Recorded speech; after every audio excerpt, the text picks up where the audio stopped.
Glória a Deus. Bênção, não é? Que maravilha. Você parou para pensar, estar num culto, numa igreja, num frio tremendo, e esse povo todo aqui adorando ao Senhor. Dá uma salva de palmas para o nosso Deus aí.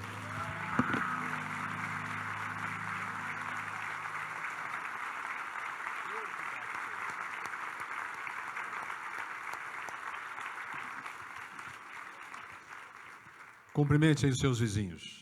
Digam para eles: sejam bem-vindos aqui em nome de Jesus.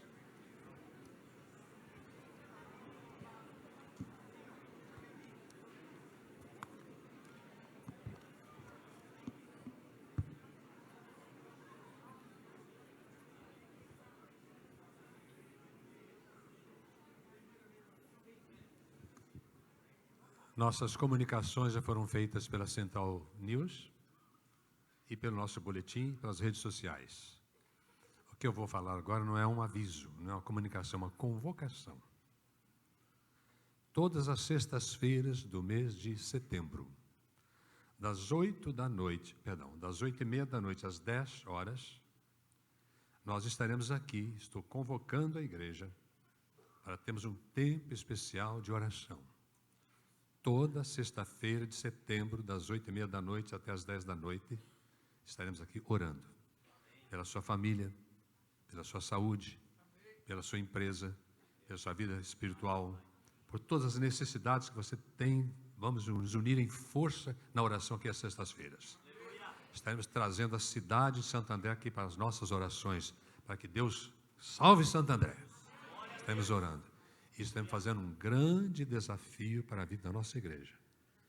Um grande desafio. Então, portanto, estou esperando você toda sexta-feira de setembro, das 8h30 da noite às 10, para estarmos juntos aqui, batalhando em oração.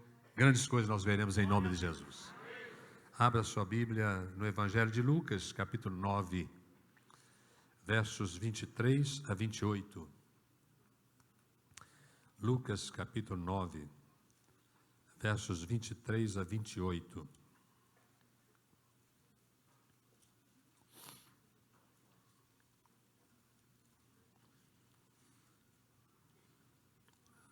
Depois deste capítulo ser lido, ou desses versos serem lidos, nós poderemos ler capítulo 14. Tá? Mas aqui vamos primeiro em Lucas, capítulo 9, 23 a 28. Este texto eu lerei sozinho. Depois você vai para capítulo 14 e leremos alternadamente. E dizia a todos, guarde bem essa palavra, todos: se alguém quer vir após mim, negue-se a si mesmo e tome cada dia a sua cruz e siga-me. Porque qualquer que quiser salvar a sua vida, perdê-la-á.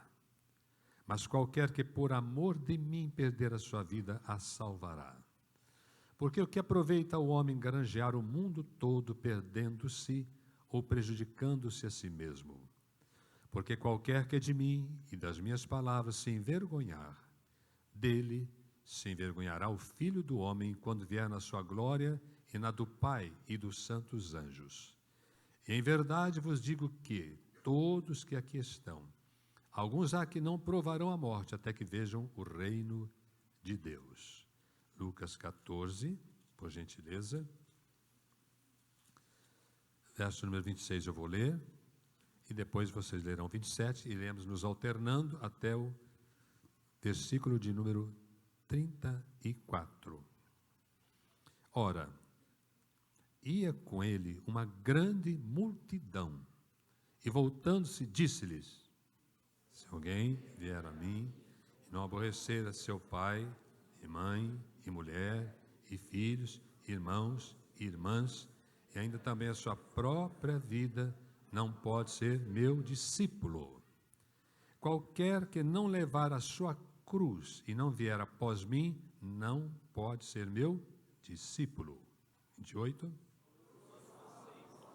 Querendo edificar uma torre, não se assenta primeiro a fazer as contas dos gastos, para ver se tem com que acabar, para que não aconteça que depois de haver posto os alicerces e não a podendo acabar, todos os que a virem comecem a escarnecer dele, dizendo: este homem começou a edificar, não pôde acabar.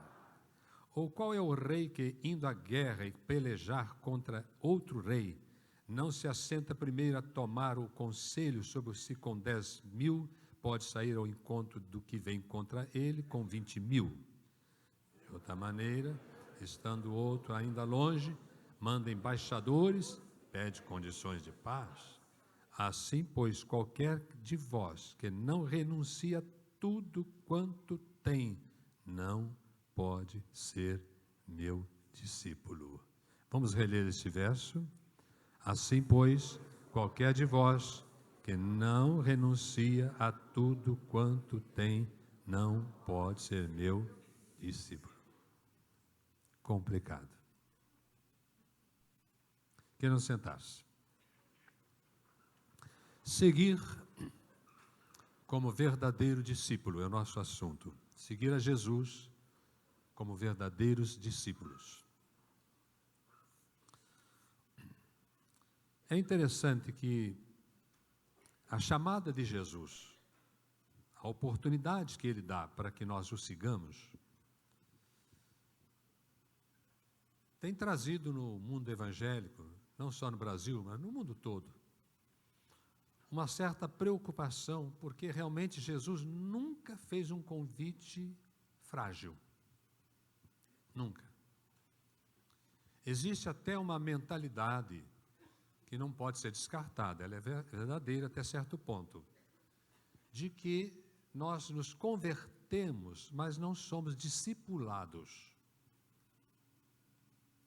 Se eu perguntasse a vocês, depois de sua conversão, qual de vocês ou quantos de vocês tiveram alguém ao seu lado para ensinar a Bíblia, orar com você, mostrar o caminho certo, esse aqui é o caminho errado, isso convém, isso não convém?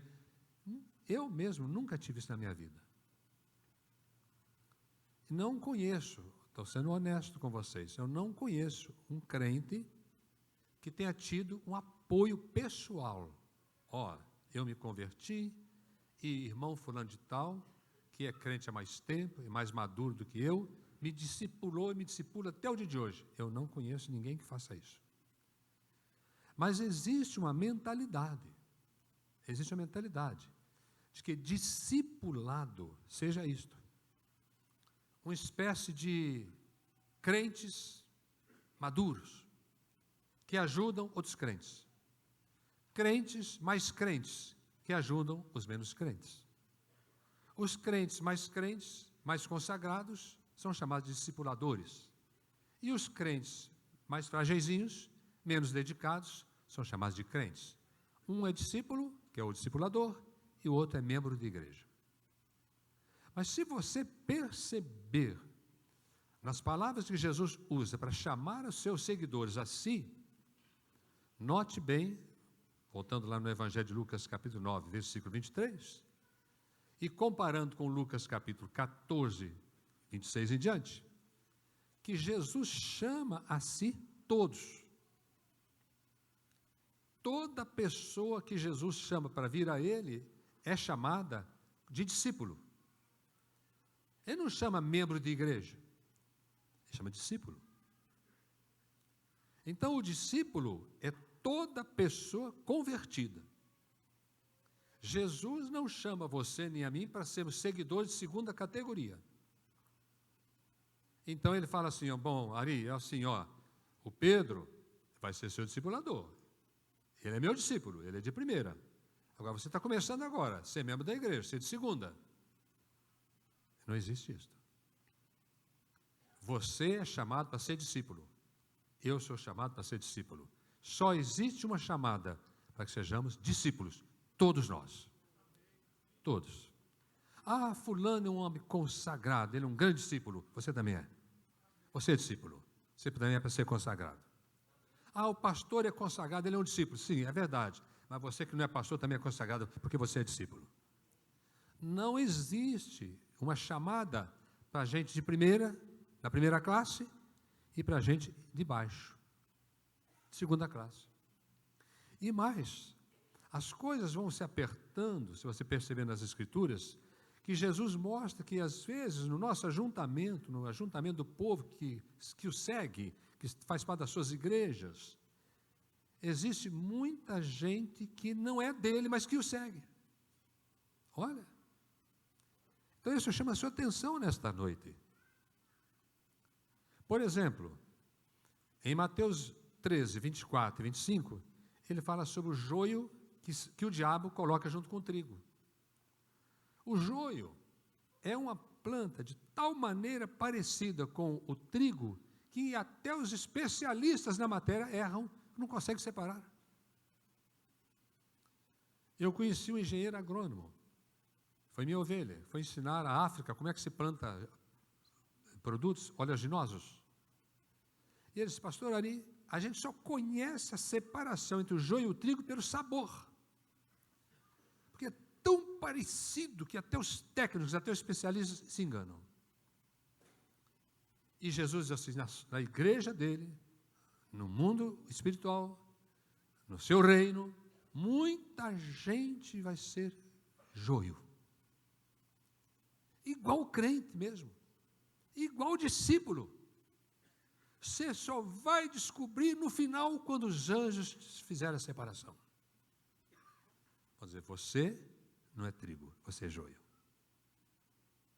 Já imaginou? Já imaginou? Um certo estudioso da traição que Judas desenvolveu contra Jesus, diz assim, em 12, um era joio. Cada grupo de 12 tem um joio. Meu Deus do céu. Onde é que nós iremos? Aí Jesus passa para outra fase, outra percepção desse risco. Ele fala assim, ó, o reino de Deus é como uma festa. Mateus 22, verso 11. Então as pessoas chamadas para a festa, elas vêm paramentadas. E todas estão satisfeitas, comendo, bebendo, mas de repente, o rei, que fez o convite a todos, entra na sala onde todos estão comendo, bebendo, se alegrando na festa. E ele passa os seus olhos meticulosos e chama um deles, fala, vem cá, quem é que permitiu que você entrasse nesta festa sem estar usando as vestes necessárias? Ninguém conseguiu descobrir, todos estão vestidos da mesma forma. Mas o rei consegue ver o que está no coração. Então Jesus está dizendo, você pode ser um seguidor de casca. Mas quem conhece o seu coração é Deus. Diga glória a Deus. Conhece. Então você vê como é difícil você seguir Jesus de maneira autêntica. Porque a gente pode ter aparência de tudo ser correto e não ser. A gente pode cantar, vestir, falar, pregar, orar e quer mais coisa. Jesus falou em Mateus capítulo 7, verso 21 até verso 29, que você pode profetizar em nome dele. Olha esta. Pode fazer maravilhas em nome dele. Pessoas correrem atrás de você, do seu ministério. E ele chega e diz assim, olha, meu caro, fora. Porque dentro do seu coração, eu conheço, você vive uma vida errada. É só aparência. Os outros não sabem, mas eu sei, fora. Percebem?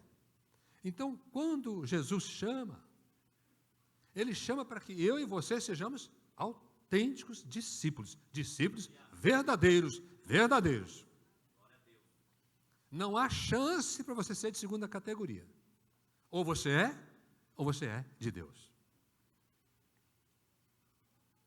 Vamos embora para casa? Pior, é que no decorrer dos anos, de tal maneira o mundo, perdão que eu vou falar para nós aqui, para nós, eu estou incluído. O mundo tem visto a forma errada, indesejável, de comportamento dos crentes, olha só, que o mundo já vacinou, já escreveu, já publicou, já rotulou, crente de tudo enquanto é nome que você nem possa imaginar. Você fica pensando, meu Deus, isso é crente? Meu Deus, isso é crente? Crente é isso que está aí? Então, eu peguei uma lista, vou perguntar que você, vê se você se inclui. Queiram perdoar que eu faça essa leitura aqui, é aquilo que olham para nós e têm verificado o nosso comportamento de crentes.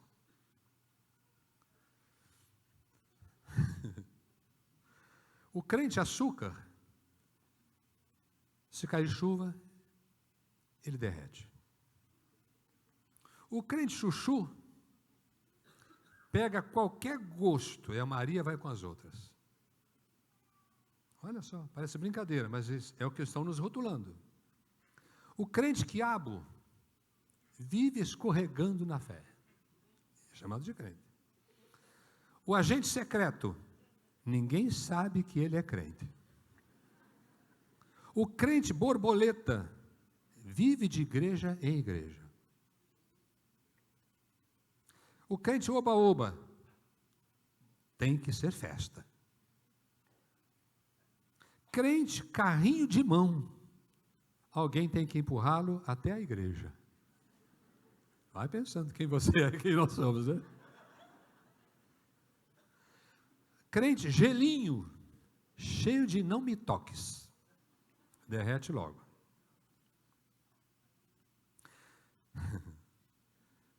Crente florzinha de Jesus. Esse vocês gostaram, né? Qualquer coisa sai da igreja. Qualquer coisa. E nós estamos cheios de gente assim. Crente machado. Qualquer ideia, ele corta. Crente bully. Pouca fé. Crente escoteiro. Só vai a acampamento. Gostaram, né? Crente escoteiro. Só vai a acampamento. Crente 6 horas. 6 horas por mim. Crente inchada. Quando o pastor está pregando, diz, é para mim. Crente pá. Quando o pastor está pregando, diz, é para você. Crente aleluia, só diz aleluia na hora errada. Eu me lembro de um pastor pentecostal, muito amigo meu. Foi pregar uma vez na igreja que eu pastoreava, e ele mencionou um caso interessante, que ele estava pregando, todo entusiasmado, né? Porque você acaba, vou para o inferno, o meu gritou, aleluia. Vai para o inferno com aleluia, irmão? Tal maneira, invocado com aleluia, que até para ir para o inferno tem aleluia. É triste. Então, meu amado irmão, a verdade é o seguinte, que se você ler a chamada de Jesus para sermos seguidores dele, ele vai direto ao ponto. Ele coloca pelo menos 3 situações em que você não tem para onde fugir. É aqui. Fora disto, a gente se engana. Então, a primeira colocação que eu gostaria de fazer para vocês, está aí no capítulo número 9, Lucas capítulo 9, verso 23, ele dizia a todos, se alguém quer vir após mim, negue-se a si mesmo, tome cada dia a sua cruz, siga-me. Então, quando ele começa a chamar, ele não está chamando uma categoria de crentes, como os apóstolos, missionários, pastores, doutores em teologia. Ele está chamando todo seguidor dele, tem que ser assim. Então, vou repetir.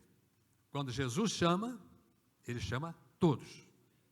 O que eu tenho é para todos, é igual para todos. É igual para pastor, é igual para missionário, é igual para professor, membro de igreja, seja o que for. Se é para me seguir, é igual para todo mundo. Este é o pacote. Fora dele está errado. Todos. Fala a palavra todos aí. Você está incluído. Eu também estou.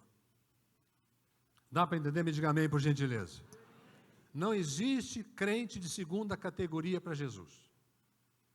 Na chamada dele, não. Aí me lembrei da história daquele jovem que partiu do seu país para os Estados Unidos, viajando de navio, viajando de terceira, vez por outra aí até o primeiro andar do navio, vendo aquele restaurante maravilhoso, o pessoal que pagou um preço alto podendo comer do bom e beber do melhor. Quando o navio chegou ao seu lugar, seu destino, o rapaz desce e perguntou assim para quem estava recebendo lá em terra: ai, que vontade que eu tive de entrar naquele restaurante lá para poder comer daquela comida que durante a viagem eu fiz, tão longa a viagem, vendo aquele belo prato sendo oferecido, mas eu lá embaixo no porão. Aí o homem que eu recebeu disse assim: deixa eu ver a sua passagem. A passagem: meu jovem, você perdeu tempo. Você foi chamado para ser de primeira e você viajou na terceira. Tudo foi pago para você. Era só subir e entrar. É isso que Jesus quer. Esqueça, você não é de terceira. Você tem que ser de primeira em nome de Jesus. Ser chamado para ser discípulo verdadeiro. Não de segunda categoria, não de terceira, mas de primeira em nome do Senhor Jesus. Então a primeira coisa é você estar certo disso. Eu sou discípulo de Jesus. Tá bom? Vamos falar isso? Eu sou discípulo de Jesus. Segunda coisa que Jesus coloca, observe no verso 23. Se alguém quer vir após mim, negue-se a si mesmo. O discípulo verdadeiro nega-se a si mesmo. Esta frase pode ser resumida numa palavra: renúncia. Renúncia. Hoje, tem havido um tipo de conversão, entre aspas, pode ser verídico ou não, eu não estou para julgar, estou para dizer o que acontece. Conversão de levantar a mão. Não está errado. Conversão de oração com o pastor ou com o líder de evangelismo da igreja, não estou dizendo que não deve ser feito. Mas há muita gente entrando para o universo do cristianismo e das igrejas com uma decisão fácil. Vou repetir. Muita gente está recebendo o convite para entrar para o evangelho, para seguir Jesus, por uma porta fácil, que não requer que a pessoa pare, examine a sua vida passada, se arrependa da vida passada, das práticas erradas, reconhecendo que elas condenam a sua vida, que elas não têm nada a ver com a santidade de Deus, que elas são condenadas de fato ao inferno, à separação eterna de Deus, como Jesus colocou aqui. Fora, vai haver choro, ranger de dentes. Então, as pessoas vêm pelo doce do evangelho. Não é errado que isso aconteça. Mas nós corremos o risco de termos no seio das igrejas de Cristo cristãos de terceira, que não avaliam o seu erro, que não se acham condenados, que não se acham perdidos. Então só vêm pela festa. Mas os problemas, os maus pensamentos, os vícios que a sua natureza humana requer, cobra de você, exige de você, os pecados que você faz nos seus pensamentos, nas suas ações, a sua falta de amor, comparado ao amor de Deus, ao amor de Jesus, todo o seu sistema de vida. Apóstolo Paulo coloca em Efésios capítulo 2, versos 1, 2 e 3, da seguinte maneira: a pessoa precisa largar a si mesma, de si mesma, seus hábitos, sua natureza errada, as suas práticas nocivas. Ela tem que entender que ela está perdida. Ela tem que reconhecer que ela está perdida diante de um Deus santo, que a ama e quer salvá-la. Mas se ela não percebe, se ela não enxerga quão perdida ela está nos pensamentos, nas ações, se ela não percebe quão longe ela está de Deus, do seu reino, da sua casa, do seu projeto, da sua vida de amor, da sua vida limpa, se ela não percebe a diferença, ela não sabe valorizar a sua salvação. Então a pessoa precisa reconhecer que ela tem que renunciar. O que é renunciar? É reconhecer que agradar a sua natureza errada e vir para o evangelho agradando a sua natureza errada não dá em nada. Ela tem que reconhecer que os seus pensamentos errados, suas práticas erradas, sua conduta errada, tudo que é nocivo contra a santidade, a moral e o amor de Deus, tem que ser renunciado. Isso não faz parte mais da minha vida. Quero isso para lá. Eu quero andar com a vida correta em nome de Jesus. Evangelho é isso. Então, sem esta parada, sem este choque, a pessoa vem para o Evangelho sem ser convertida. Quando Jesus começou a pregar, Mateus 4,17, arrependei-vos. O que é arrependimento? Reconheça que a sua vida está toda errada. Então vem para mim. Aí eu vou perdoar, vou mudar você vai ter a vida correta. Apóstolo Pedro vai pregar no dia de Pentecostes, vai nascer a igreja. Primeira palavra que ele usou, arrependei-vos. Reconheçam que vocês estão errados, que vocês são pecadores, que vocês estão contra a lei de Deus, vocês estão longe, longe, longe, longe de Deus. Reconheçam. Então podem vir. O Senhor ama, perdoa, abraça, muda, transforma. Aquele que reconhece o seu pecado é perdoado e abençoado em nome de Jesus.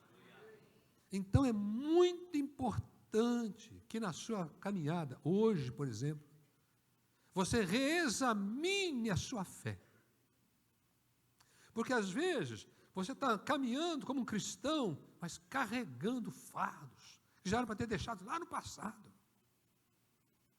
E você correndo o risco de estar na festa apenas de roupa e não de conteúdo. Você correndo o risco de ser joio e não trigo. Você correndo o risco de ser crente chuchu, crente abóbora, crente borboleta, crente isso, crente aquilo, e não ser crente autêntico. Eu leio uma história de um salva-vidas. Ele estava na praia, aquele assento específico para salva-vidas, que pode ver longe no mar, e percebeu um homem morrendo afogado. E algumas pessoas perceberam, juntaram-se perto do salva-vidas e apertando o homem para nadar e lá salvar a pessoa. Ele não ia. Depois de um certo tempo, ele mergulha e vai lá e salva o homem que estava se afogando. Traz o homem para a praia. Aí as pessoas, por que o senhor demorou tanto? Enquanto ele crê que pode se salvar, ele vai estar perdido. Mas na hora que ele entende que está perdido, eu vou salvá-lo. E é assim que funciona. Você está afogando. O salva-vidas chega, você agarra nele, você morre com ele. Mas se o salva-vidas chega, você está arrebentado, não aguenta mais, pode vir, salvará a sua vida. Há muito crente, desculpa a palavra, que está afogando no pecado e ainda não achou o Salvador. Para que você ache o Salvador, você tem que reconhecer que você está perdido. Dá para entender? Me diga amém, por favor. Amém. Então a renúncia é esse reconhecimento. É o que Jesus falou, se alguém me segue, negue-se a si mesmo. É renúncia. É você reconhecer a sua vida errada, seja de pensamentos, seja de ações, contrárias a Deus, ao Evangelho, ao amor e à justiça de Deus, e querer mesmo deixar isso para lá. Não vou agradar a mim, eu quero agradar a Jesus. Nunca eu vou colocar Jesus em segunda, eu vou colocar sempre Jesus em primeira. Ainda que isso custe que eu deixe de lado e abandone pecados, pensamentos, coisas que agradam a minha carne, mas eu tenho que abandonar para seguir a Jesus. Deu para entender? Aí você encontra crente mentiroso, crente fofoqueiro, crente insubmisso, crente infiel, crente que não contribui, crente que não ora, crente que não lê Bíblia, crente que não gosta de culto. Eu fico bobo de ver. Por quê? Se Jesus chamou você para ser discípulo, e não crente de segunda ou de terceira, diga, graças a Deus eu sou discípulo, diga aí. Seja discípulo, irmão. Seja discípulo. Cuidado, meu amado irmão, cuidado para você não se atolar na religiosidade sem coração transformado. Dá para entender? Segunda coisa que Jesus manda fazer. Olha aí. Lucas 9, 23. Tome cada dia a sua cruz e siga-me. Fala comigo, tome cada dia a sua cruz e siga-me. 3 coisas ele colocou. Primeira, todos. Falei, todos. Ou seja, todos nós estamos sendo chamados para o mesmo nível. Discípulos. Todos. Segunda coisa, renúncia. Falei, renúncia. Tá? E agora vem a terceira que ele fala aqui. Tome cada dia sua cruz e siga-me. O discípulo legítimo, desculpa falar a palavra legítimo, né? Ele sabe fazer a separação e precisa fazer uma separação aqui. Tomar a cruz cada dia e seguir Jesus não significa os problemas que nós enfrentamos na vida. Porque às vezes nós pensamos isto. Aí eu estou seguindo a Jesus, mas olha, Ele sabe como eu tenho problema na minha empresa, uma dor de cabeça, eu não durmo em paz. Ele sabe a cruz que eu carrego. Não é esta. Tomar cada dia a sua cruz e siga-me, não é para você estar seguindo Jesus, apesar de você estar doente. Ah, Senhor, o Senhor sabe como eu estou enfermo. Mas mesmo enfermo eu sigo o Senhor. Isso não é tomar a cruz. Não é fazer das suas lutas, seus sofrimentos, suas dificuldades, seus reveses na vida, a cruz com a qual você está seguindo a Jesus. Não é isso. E até pessoas que de tal maneira enaltecem seus sofrimentos, a sua cruz, entre aspas, que colocam a cruz de Jesus com mais uma cruz no meio de tantas cruzes, sem perceber que a cruz de Jesus foi dada a ele pelo próprio Pai, para levar sobre ela os nossos pecados. Mas a cruz que Jesus está mandando que você tome cada dia, chama-se renúncia. É você perceber o que é errado, o que não convém, o que está errado, o que não funciona no reino de Deus, o que é contra Deus, o que é contra a santidade de Deus, o que é contra o céu. Você, meu irmão, não é cidadão mais da terra, você é discípulo e cidadão do céu. Então, quando Jesus fala para tomar a cruz, é você cada dia da sua vida enfrentar as tentações, as seduções, para que você agrade a si mesmo, agrade a sua carne, agrade a sua natureza má, agrade a você na sua natureza errada, fazer as coisas erradas, pensar as coisas erradas. Você renuncia cada dia a essas coisas, porque você quer andar na luz do Senhor Jesus. E se tomar cada dia a sua cruz. E terminando, que faz parte de carregar a cruz, que é você renunciar a todo tipo de maldade e pecado, por amor a Cristo, vem o verbo, segue-me. Aí vem seguir. E eu vou terminar contando algumas historinhas para ajudarmos a que nós nos entendamos. Vamos lá. Siga-me. Naquele tempo, quando um condenado à morte de cruz, que era um costume dos romanos, um condenado à morte de cruz levava a sua cruz nos ombros, ou nas costas, melhor dizendo, como Jesus fez. Ele foi condenado à morte de cruz, a cruz sobre os seus ombros, ou sobre suas costas, e elas levou até o lugar da caveira. Qualquer condenado do Império Romano à morte por crucificação, carregava nas suas costas a cruz para todo mundo ver. Ele está condenado. Agora, note bem, se um condenado tivesse a oportunidade de tirar aquela cruz das costas dele, puxar o carro, ele faria isso com a maior satisfação da vida. Estão acompanhando? Me diga amém. Vou repetir.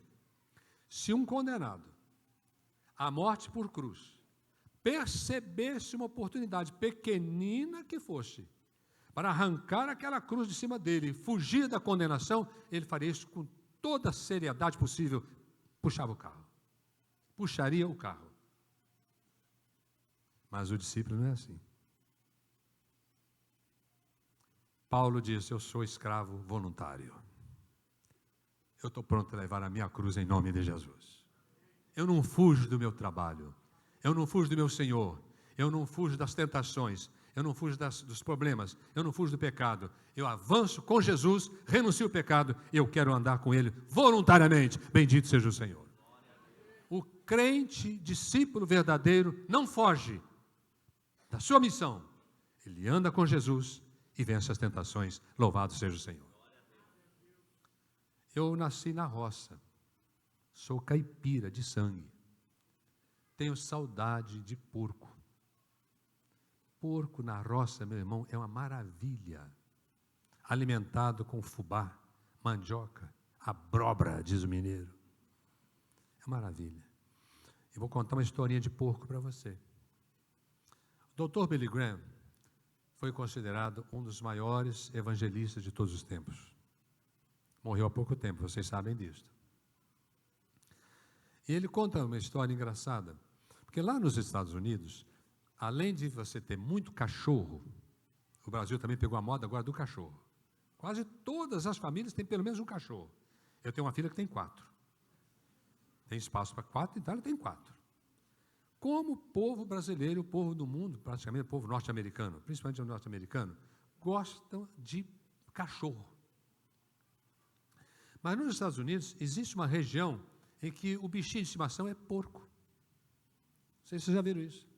Porco bonitinho, eles limpam o pelo dele, passam gilete, fazem a barba dele, ele passa óleo nele, ele fica brilhando, irmão, brilhando.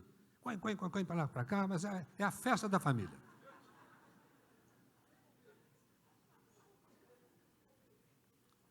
Vai se acompanhando. Mas um dia o fazendeiro, tomando seu cafezinho com a família na cozinha, esqueceu a porta da cozinha aberta. Aí o porquinho, seu doido, jogou na lama. Aí festejava aquele barro, você virava para lá, torcia para cá. Aí o doutor Billy Graham falou de uma maneira muito correta. Foi para o lugar da sua natureza. Não pense que você é crente porco, não é isso que eu vou dizer.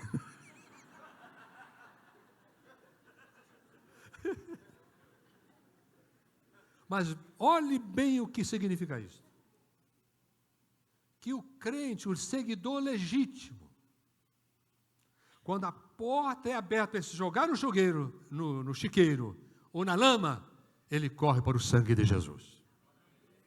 Crente, seguidor legítimo, não aguenta sujeira espiritual. Não dá para andar sujo. Vou repetir isso. Crente legítimo não dá para andar sujo. Porco gosta de lama. Crente gosta do sangue que purifica em nome de Jesus. Dá para entender? Então, nesta noite, eu trago para todos nós aqui um tremendo desafio. Quem sabe, você que é seguidor de Jesus, membro dessa igreja, ou visitante de outras igrejas, estejam aqui, quem sabe? Você está seguindo Jesus, mas com algumas sujeirinhas, ou com algumas sujeiras grandes. Seja nos seus pensamentos, no seu modo de agir, no seu modo de reagir, nas suas palavras, seja na omissão do que é correto. Você quer verdadeiramente não fazer parte dessa lista? Crente chuchu, crente enxurrada, crente inchada, crente carrinho de mão, crente isso, crente aquilo. Mas eu quero ser seguidor verdadeiro de Jesus. Aquilo que estiver errado na minha vida hoje, que eu saiba, eu vou correr ao sangue purificador de nosso Senhor e Salvador Jesus Cristo. Sempre, meu irmão, nunca esqueça, sempre é oportuno reacertar a vida com Deus. Vamos repetir isso? Sempre é oportuno acertar ou reacertar a vida com Deus. Eu vou convidar você para cantar um louvor comigo.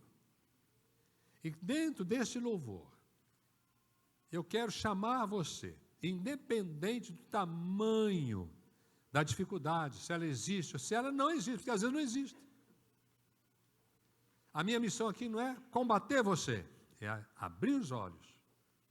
Mas eu gostaria que você, comigo nesta noite, que nós disséssemos ao Senhor Jesus com a nossa atitude, com a nossa adoração: Senhor, eu quero ser discípulo verdadeiro. Dá para entender?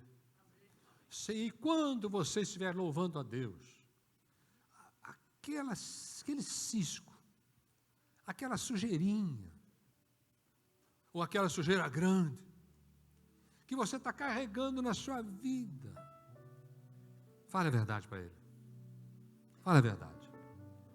Então eu vou dizer para você uma coisa: como funciona a verdade. Como é bom. Eu era menino, poucos anos atrás. Até eu quero que vocês saibam de uma coisa: mudei minha idade. Tomei a decisão. Eu tenho 77 anos, mas eu mudei. Agora, quando pergunto minha idade, faltam 23 para 100. Mais fácil. Pronto, mais fácil, né? Estou broto ainda, faltam 23 para 100. Irmão, eu era menino. E eu saía para caçar passarinho com estilingue. Era um bom atirador. Fui muito perito nisso aí. E andava descalço. Meio do mato, meio do brejo, caçando passarinho. E um dia pisei num graveto. Lá em Minas, sabe o que é graveto? Aqui você sabe também, não é? Ele entrou no dedão do meu pé direito. Se eu contasse meu pai, eu receberia uma surra. Então, eu guardei o graveto durante muito tempo no meu dedão. E ele foi se inchando. Foi inchando. Aí, uma noite, eu não aguentei.